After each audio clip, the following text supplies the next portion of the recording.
اعوذ باللہ من الشیطان الرجیم بسم اللہ الرحمن الرحیم رب اشرح لی صدری ویسر لی امری واحلل عقدۃ من لسانی یفقہوا قولی رب زدنی علما۔ السلام علیکم۔ حضرت ابراہیم علیہ السلام اللہ رب تعالیٰ کے خلیل اور اس کے برحق نبی تھے۔ بتوں کو توڑ دینے کی سزا میں بادشاہ نمرود نے حضرت ابراہیم علیہ السلام کو آگ میں جلا کر مارنے کی سزا تجویز کی اور اس حکم کو عملی جامہ پہنانے کے لیے آگ اور منجنیق کا انتظام کیا گیا۔ حضرت ابراہیم علیہ السلام کو نمرود کا لباس پہنا کر ہاتھ پاؤں باندھ کر منجنیق میں بٹھا دیا گیا۔ بادشاہ نمرود کا لباس اس لیے پہنایا گیا کہ ان لوگوں کا اتنی آگ ہونے کے باوجود یہ شک تھا کہ حضرت ابراہیم علیہ السلام بچ سکتے ہیں، اور اگر آپ علیہ السلام بچ گئے تو تمام لوگوں کو یہ بتایا جائے گا کہ اس لباس کی وجہ سے حضرت ابراہیم علیہ السلام محفوظ رہے۔ بہرحال منجنیق چلائی گئی۔ حضرت ابراہیم علیہ السلام آگ کی طرف جا رہے تھے کہ حضرت جبرائیل علیہ السلام مدد کے لیے آئے۔ حضرت ابراہیم علیہ السلام نے فرمایا کہ اے جبرائیل علیہ السلام، میری حاجت تم سے نہیں ہے، اپنے رب تعالیٰ سے ہے کہ جس کا تمام عالم محتاج ہے اور وہ تمام جہانوں کا مالک ہے۔ اور پھر حضرت ابراہیم علیہ السلام آگ میں جا گرے اور وہ لباس ناپاک جو نمرود نے پہنایا تھا وہ اسی وقت جل گیا، اور آگ جو زبردست شعلہ زن تھی نے حضرت ابراہیم علیہ السلام کو کوئی نقصان نہ پہنچایا، بلکہ آگ مثل گلزار کے ہو گئی۔ اس باغ میں ہزاروں کی تعداد میں بلبلیں اڑتی ہوئی حضرت ابراہیم کو نظر آئیں۔ غیب سے آواز آئی کہ ہاں رب تعالیٰ نے کہ ہم نے کہا اے آگ ٹھنڈی ہو جا، سلامتی ہو ابراہیم علیہ السلام پر، اور جن لوگوں نے ان کا برا چاہا ہے تو ہم نے انہی لوگوں کو نقصان میں ڈالا۔ پھر اس میں ایک چشمہ پانی کا بھی جاری ہوا، اور حضرت ابراہیم علیہ السلام کے واسطے حضرت جبرائیل علیہ السلام نے ایک تخت بہشت سے لا کر دیا اور لباس بہشت سے لا کر پہنا دیا گیا، اور اسی تخت پر حضرت ابراہیم علیہ السلام کو بٹھا دیا گیا۔ رسیاں جن سے حضرت ابراہیم علیہ السلام کے ہاتھ پاؤں باندھے گئے تھے اسی وقت جل کر راکھ ہو گئیں، اور حضرت ابراہیم علیہ السلام کو تھوڑا سا بھی نقصان نہ پہنچا۔ سبحان اللہ۔ حضرت ابراہیم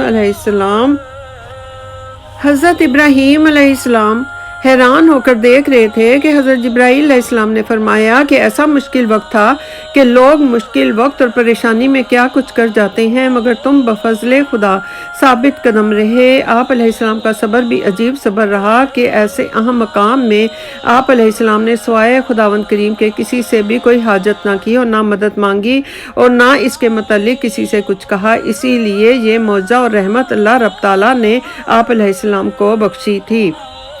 آپ علیہ السلام سے پہلے ایسی عنایت کسی پر نہ ہوئی تھی، اور روایت ہے کہ جو درخت جلے تھے ان کی شاخیں تر و تازہ ہو کر میوے دینے لگیں، اور آپ علیہ السلام کے گرد نرگس اور بنفشہ کے پھول کھل گئے۔ غرض حضرت ابراہیم علیہ السلام 40 دن آگ میں رہے، اور نمرود لعین ایک مینار پر چڑھ کر دیکھنے کے لیے گیا تو حیران ہوا کہ اتنی شعلہ مارتی ہوئی آگ نے حضرت ابراہیم علیہ السلام کو ذرا بھی نقصان نہیں پہنچایا، بلکہ آپ علیہ السلام پھولوں کے ایک باغ میں سایہ دار درخت کے نیچے تخت پر بیٹھے ہیں۔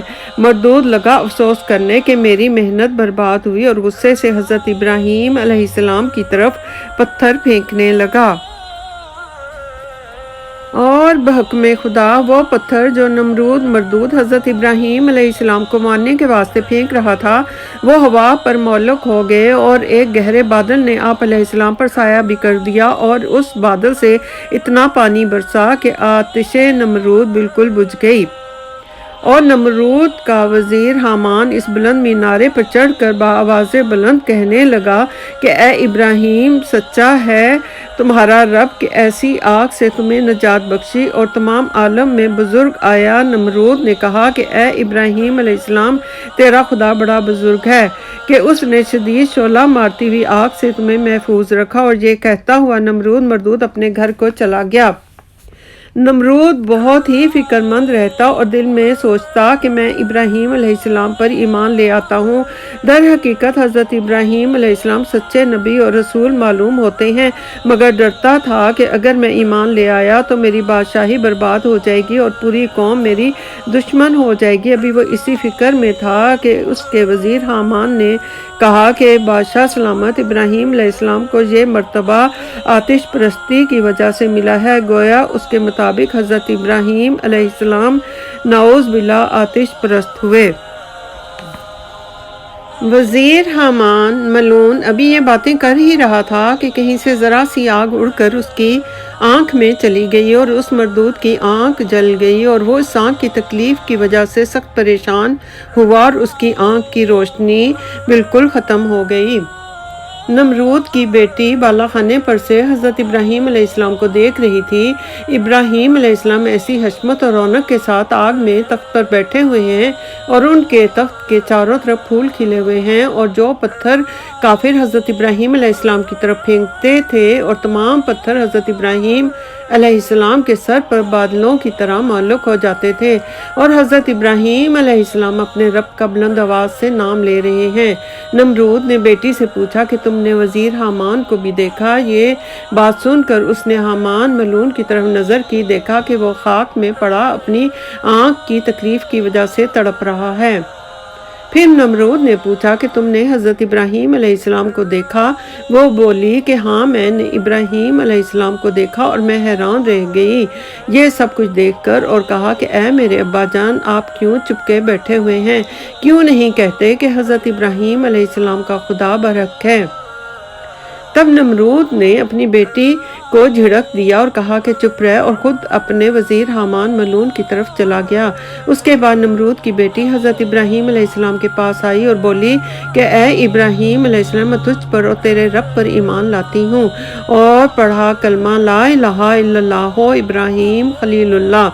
یہ کلمہ پڑھا اور وہ لڑکی مومنہ ہو گئی، مگر نمرود ملعون نے ایمان نہ لانا تھا، نہ لایا۔ باقی قوم کے لوگوں میں سے بھی جو ایمان لانا چاہتا تھا وہ اپنا پاؤں آگ میں رکھ دیتا اور حضرت ابراہیم علیہ السلام کا کلمہ پڑھتا اور اس کے خدا پر ایمان لا کر مسلمان ہو جاتا۔ اللہ اکبر۔ ربنا آتنا فی الدنیا حسنۃ وفی الآخرۃ حسنۃ وقنا عذاب النار وقنا عذاب النار۔